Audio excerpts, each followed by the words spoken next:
Hey campers, Georgia, back in the man cave. Yeah, I'm looking at another sharp and shiny. Another Firebird from GANZO. This one is the FH71. It's the grey one. Let's check it out. Here it is here, and you can see it there. From GANZO Knives, the FH71 grey. Now, it comes in different colors. I think there's 4 different colors. I can't remember what they are right now, but just looking at it here, when I first looked at this, the first thing that struck me was this. I wasn't sure about that, and we'll get into that later, but you can see the knife here.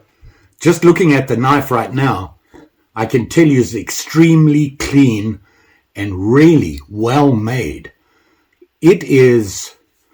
They put a lot of thought into this, and they did a really, really good job. I mean, if you look here, you can barely see the gaps between the liners and the rest. It's so well made. It's really put together very well. Now, it is a flipper. You can see it there. Unusual blade. Looking this blade up was time-consuming, to say the least. Too many different descriptions on it. I got this on Amazon. The description on there wasn't even close. I looked up some other ones. I looked at some reviews. And by the way, surprisingly, not a lot of reviews on YouTube on this knife. And that surprised me because it seems to be a popular brand. I think I found maybe 2 on this particular model, the FH71 model. But it's popular. Everybody liked it. And it doesn't surprise me. It's very well made. It's unusual. I got it because I liked the shape of it. I liked the way it was shaped. This blade kind of got my attention because I don't even know how to describe it. And like I said, we'll get into that. But it's very nice. It feels good in my hand. Even these things on the handle surprised me. And there's a couple of other things that I thought was a little odd, but it's very nice. It works clean, smooth. That flipper really works well. The release on it is very good. I haven't mastered the one-handed release on it yet. So I have to, it is a liner lock. You can see it there. Very, very smooth. Say hello to Mary. Interesting. And of course, Mary wants to inspect it, making sure that it meets the requirements of the channel. She is in charge of quality. Let's have a closer look at it. I didn't mention this before. It does come in a nice box. This box here with the drawer box inside where it sits in. And it comes with a nice little string drawer bag. They all do, by the way. And it says GANZO tools, which is nice to keep it in there. And it does have a warranty card. They do warranty their products for 1 year. So when you get it, you might want to just fill out that warranty card with all the information on it. So if you need to, you can send it back in. It'll be covered by the warranty. Back to the knife. Here it is here. And... it says it's gray, and I'm not sure if you can see this, but it's almost a bluey gray. And like I said, it is a flipper. It pops out nicely. It's very smooth. That movement on it, you can't feel a thing. So that does have bearings in there, and it does have a detent in it, which is kind of handy because if you want to do it one-handed. Now, the detent works both ways. When you release it like this, it locks it in here. The blade won't pop out, and you can flip it out just fine. The other way it helps is if I press on the liner lock release, it'll drop the blade. You'll see it drop. See there? It just dropped down. Now I can close it with one hand. Now I've seen guys do this and they're very click smooth on it. I've never done that, and I just saw it done and I wanted to know how it was done, and that's how they're doing it. It took me a while to figure it out. It works very well on this. The drop on it, that nice easy little drop down to the detent, and then you can close it. So you can work it one-handed. Now the blade, is D2 steel. And I know they were using a different steel before, and then they came out with this D2. And everybody says their D2 is very good. It holds the blade sharpness really well. It'll keep it really well. And of course, you use a little bit and then you just strop it again and it cleans it up nicely. So this is the D2 steel blade. The handle is gray G10. So if you know anything about G10, it's typically a resin inside a cloth, like a fiberglass cloth, that they mesh together in the resin.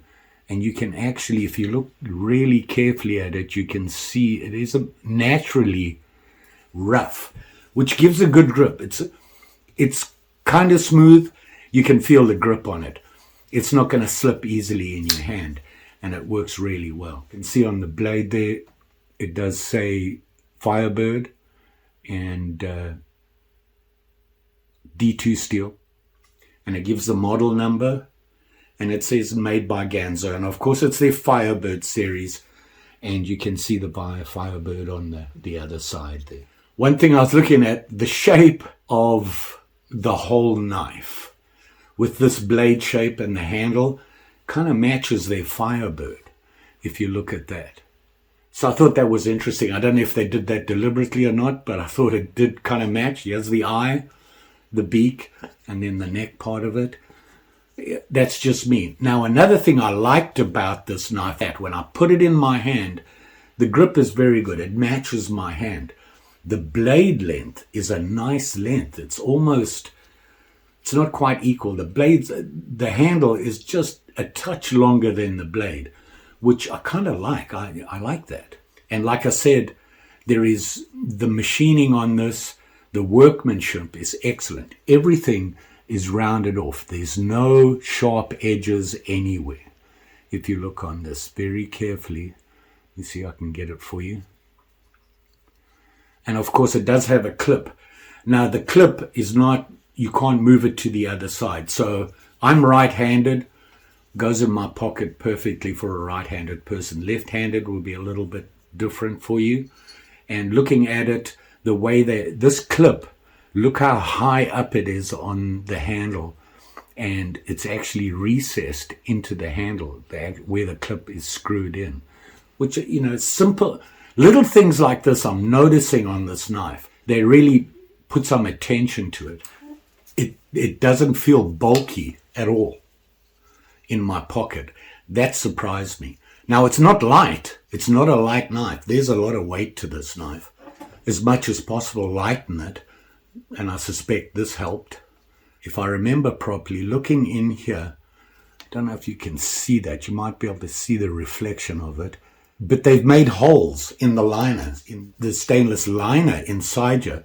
They've punched holes out to lighten the load. So the blade, like I said, is D2 steel, and it's been cleaned up. They call it a satin finish, and it is nice. It's very nice and clean. I got finger marks all over it and things like that, but it came very clean. It did come sharp. The point here is pretty good. It's not perfect, but it's a pretty good point. See if I can get it in there. You can see it there. This false blade edge here, it's not as obvious. It doesn't really come to a peak until right at the point. You can see it there. It does shrink in a little bit. It's not very obvious. You can see it there where the edge is. That false, I'm talking about the swedge. It's not an obvious swedge. It's just slightly, you can see it there on the top here. There is a slight swedge to it. They have a lot of things on here. Now, another thing I liked was when I put my thumb here, they've raised the blade up here. So your thumb actually is on a ridge, I want to say, and it sits there really nice. The feel of this knife, like I said, is really great. Not a fan of these. This, to me, they could have cut that out. It's not a big issue, but I can feel them there, and I don't think it was necessary. If it had been just plain, it would have been fine. And then on the back here, you can see how they have the ridges there, which gives you grip on the back part of your hand. The things they have done on this, they've done some really nice stuff. Another thing I like is the way they did the ricasso. It's really well cut. Look at that. It's really smooth. I'm going to try and bring it in as close as I can. Look at that. The finish on this is really, really nice. I'm impressed. Just the overall manufacturing of this. That's why I'm so surprised I couldn't find more reviews on it. By the way, I think I might have bought the last one on Amazon because I went back to have a look. It's not available right now. They're out. So it's popular. They've moved them. The blade shape.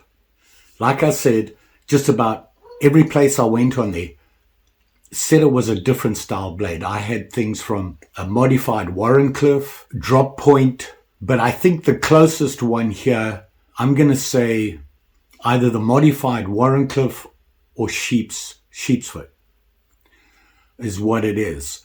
I'm no expert on blade shapes and styles, especially with these newer, more modern knives.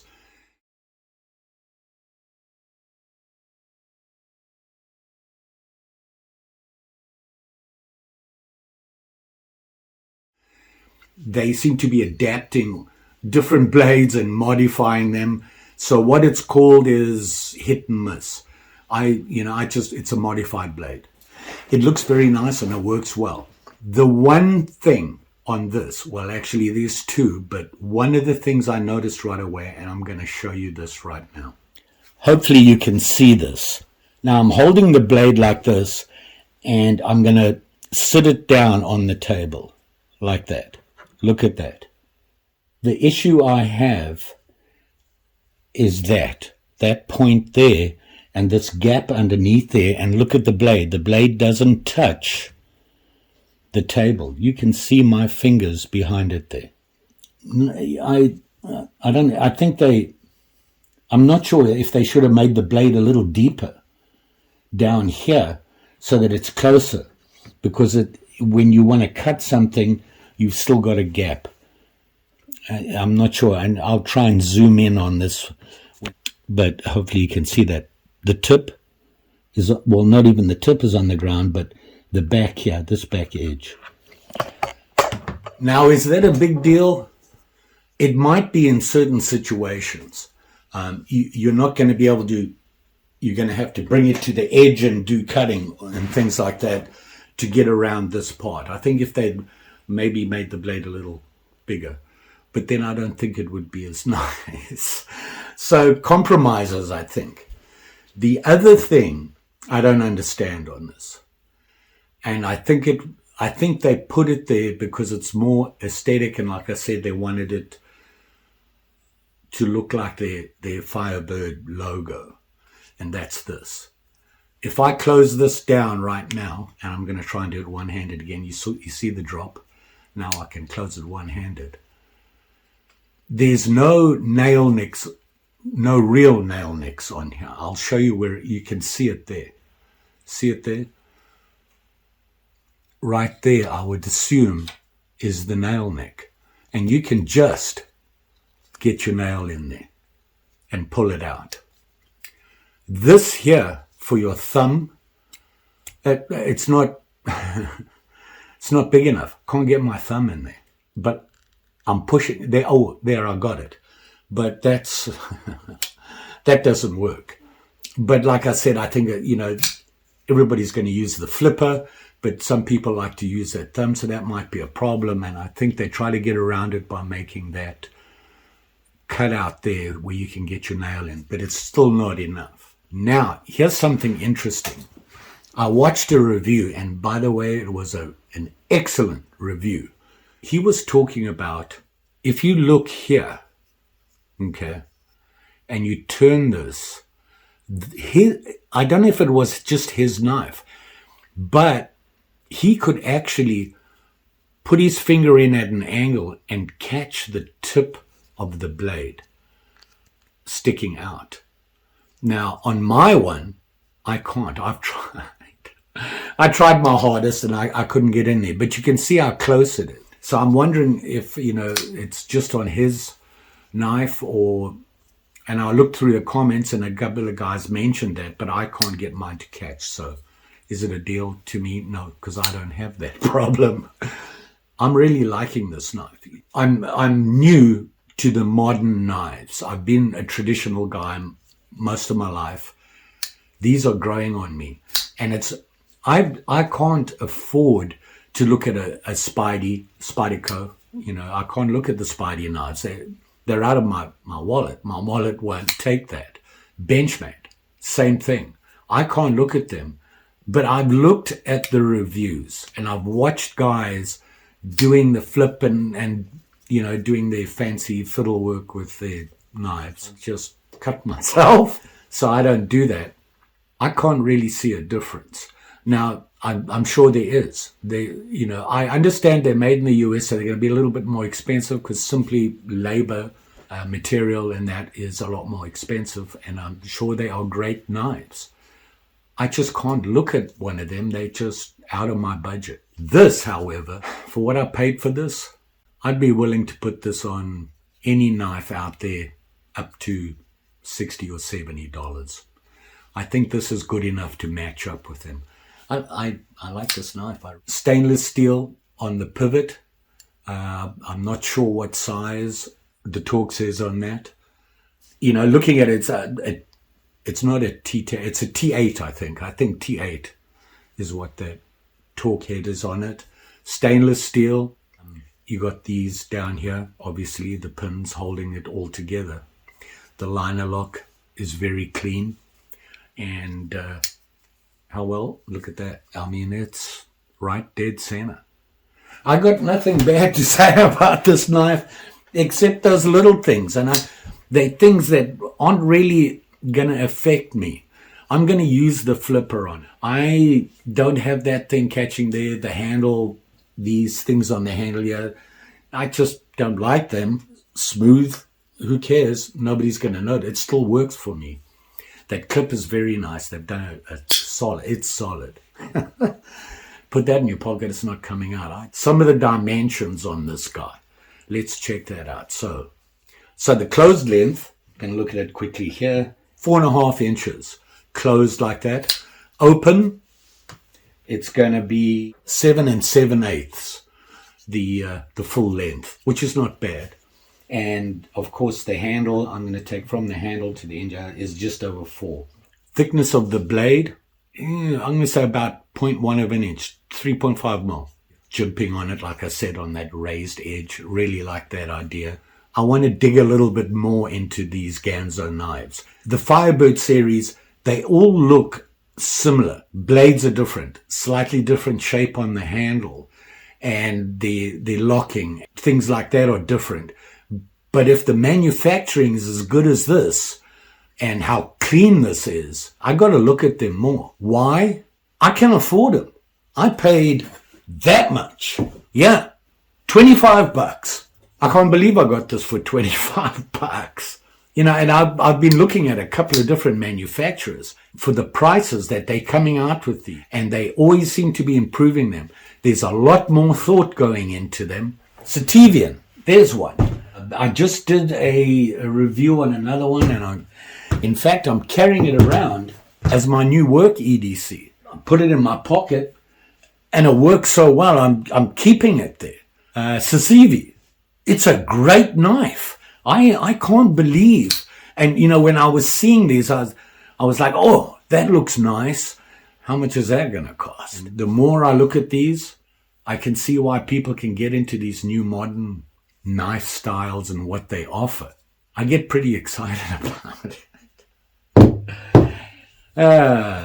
How much does it weigh? 3.4 ounces. It's kind of heavy, not surprising, but it's not uncomfortably heavy. It does have a lanyard hole in there as well, by the way. Like I said, it does come sharp. How sharp? Let's check it out. Pretty sharp. I mean, it's right size.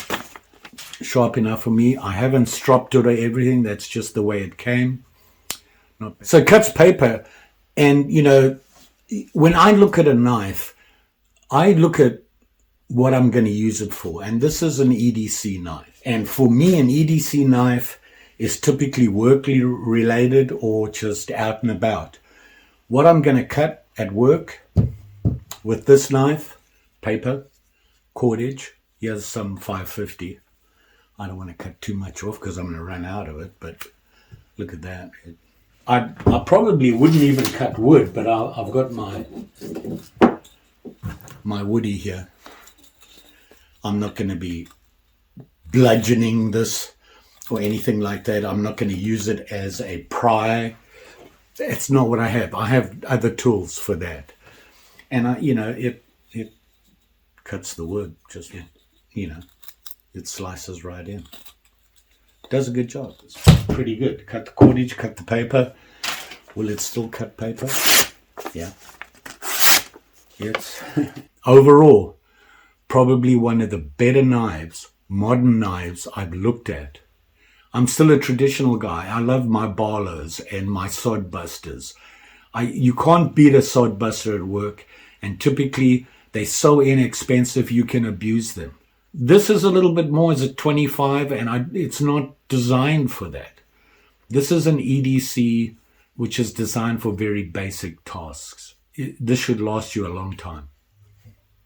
Don't forget, like, share, subscribe. You know the story. Pretty sure I'll be back again. And almost guarantee that you're going to see more modern style knives from me. If this is what they like, I'm impressed.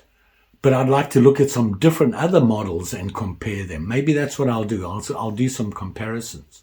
So there's 3 manufacturers I've never heard of. And they're young companies, I will say that. And yeah, they're Chinese. The quality, hello, look at this guy. You can't, I got nothing bad to say about this. So, look at me, I'm getting all excited about the modern folders out there. Almost forgotten about my traditionals. Almost. And the reason is, knives like this, you can't beat them. Let me know what you think in the description below. You will be safe out there with them sharp and shinies. These guys, they come in sharp and they are shiny. Just saying. Thanks for watching. Take care, and I'll see you again soon.